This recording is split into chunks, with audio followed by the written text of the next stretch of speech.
Pattambi saint Mary's orthodox പള്ളിയിൽ 46-ാം പെരുന്നാൾ ആഘോഷം സമാപിച്ചു.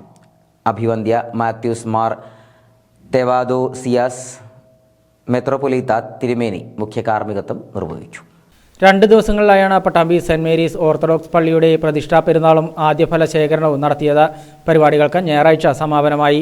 ആഘോഷ പരിപാടികളുടെ ആദ്യ ദിവസമായ ശനിയാഴ്ച സന്ധ്യാ നമസ്കാരം, സുവിശേഷ പ്രസംഗം, പ്രദക്ഷിണം, ആശീർവാദം, കൈമുത്ത്, സ്നേഹവിരുന്ന് എന്നിവ നടന്നു. സമാപന ദിവസമായ ഞായറാഴ്ച പ്രഭാത നമസ്കാരം, വിശുദ്ധ കുർബാന, പ്രസംഗം, പള്ളിക്ക് ചുറ്റും പ്രദക്ഷിണം, ആശീർവാദം, ആദ്യഫല ലേലം, സ്നേഹവിരുന്ന് എന്നിവയും നടന്നു. ചടങ്ങുകൾക്ക് അഭിവന്ദ്യ മാത്യൂസ് മാർ തെവോദോസിയാസ് മെത്രോപൊലീത്ത തിരുമേനി മുഖ്യ കാർമ്മികത്വം വഹിച്ചു. നിരവധി വിശ്വാസികൾ ചടങ്ങുകളിൽ പങ്കെടുത്തു.